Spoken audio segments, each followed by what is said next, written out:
자, 이번에는 건강톡톡 시간입니다. 주변에 종종 대상포진에 걸리는 분들이 있는데요. 정말 말로 다 표현할 수 없을 만큼 아프다. 애 낳는 것만큼 아프다. 이런 표현 하시더라고요. 네, 그런데 흔히 면역력이 떨어진 중장년층 이상이 잘 걸리는 것으로 알려진 이 대상포진에 요즘은 20, 30대 젊은 환자도 늘고 있다고 합니다. 박광식 기자와 함께 자세히 알아봅니다. 박 기자, 일단 대상포진에 걸리는 환자 수가 얼마나 되나요? 네, 생각보다 주변에 대상포진 환자분들이 종종 있어요. 네. 그래서 해마다 이 대상포진을 진료받는 환자가 거의 60여만 명씩 나온다고 하니까 굉장히 많습니다. 연령별로 보면요. 실제로 지난해 대상포진 환자 69만 명 중 20, 30대가 12만 명, 18%를 차지했습니다. 젊은이들이 이렇게 발생하는 건 결코 적지 않은 숫자인데요. 일단 대상포진하면 등을 중심으로 신경을 따라 생긴 큰 띠 모양의 검붉은 물집이 이 전형적인 증상입니다. 이 30대 초반의 직장 여성도 주로 노인들이 걸리는 줄 알았던 대상포진 진단을 받고 깜짝 놀랐습니다. 며칠째 밤새 야근하면서 면역력이 떨어졌던 게 원인으로 추정됩니다. 대상포진이 올 거라고는 전혀 상상도 못했었고 칼로 정말로 콕콕콕 찌르는 것 같고 걸렸다라고 하니까 너도 나도 젊은 사람들이 주변에 나도 경험을 했었다라고. 이렇게 젊은 층이 학업이나 취업 스트레스, 과도한 업무 등을 겪으면서 대상포진을 피해갈 수 없는 것으로 분석됩니다. 자, 이 면역력 저하가 대상포진의 원인이라고 알고 있는데 정확히 어떤 관계가 있는 건가요? 예, 어렸을 때 그 자신도 모르게 수두에 걸렸던 분들 많은데요. 이런 사람들에게 다시 대상포진이 옵니다. 대상포진은 수두에 한 번 걸렸던 사람에게서 이 바이러스가 신경에 이렇게 숨어 있다가 면역력이 떨어지면 다시 또 재발하는 병입니다. 신경은 어디에나 있기 때문에 대상포진은 이 몸통과 팔다리, 얼굴과 심지어 두피에도 생길 수가 있습니다. 보통 몸통에 생기는 경우가 많긴 하지만 특히 얼굴에 생기는 대상포진은 위험한데요.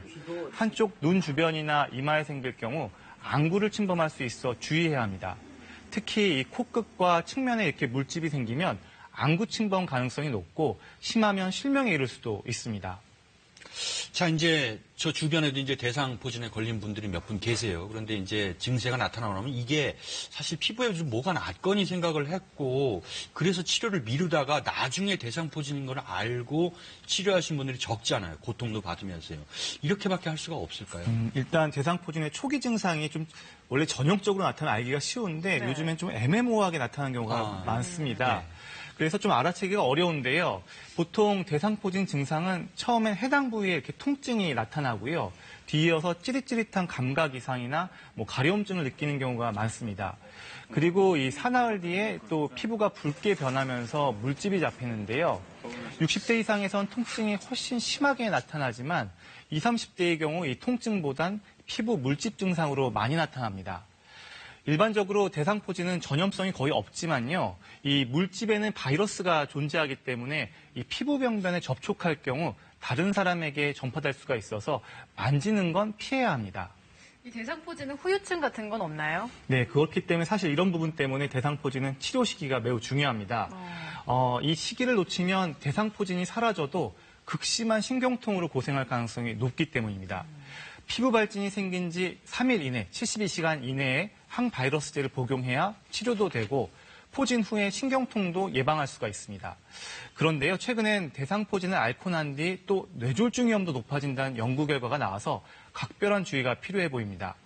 실제로 서울 아산병원 연구팀이 76만 명을 11년 동안 추적 관찰했는데요. 20, 30대의 대상포진 환자는 같은 나이대의 일반인에 비해 뇌졸중으로 발전할 위험이 2배 이상 높은 것으로 분석됐습니다. 이유는 분분한데요.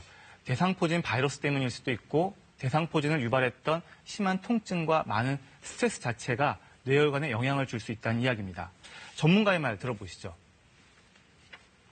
대상포진이라는 것은 아주 독특한 거죠. 심한 통증과 많은 스트레스를 유발하는 거기 때문에 충분히 뇌졸중 발생 위험성을 증가시킬 수가 있고 일부 연구에서는 특히 소아 같은 경우에는 대상포진 바이러스 자체가 뇌혈관을 손상을 시키고 그로 인해서 뇌 손상을 유발한다는 것들이 연구 결과가 나와 있습니다. 자, 그렇다면 젊은 층 대상포진 예방하려면 어떻게 해야 됩니까? 일단 젊은 층에서 대상포진이 왔다. 이건 적신호입니다. 적신호로 간주해서 과로와 스트레스를 피하는 게 급선무입니다. 물론 대상포진 예방 백신도 있습니다. 하지만 50세 이상에서만 안전성이 확인된 상태라 젊은 층에겐 허용이 안 된 상태입니다. 따라서 평소 규칙적인 식사와 운동, 충분한 수면 등으로 면역력을 높이는 게 중요합니다. 네, 박광식 기자 오늘 말씀 잘 들었습니다. 맞습니다.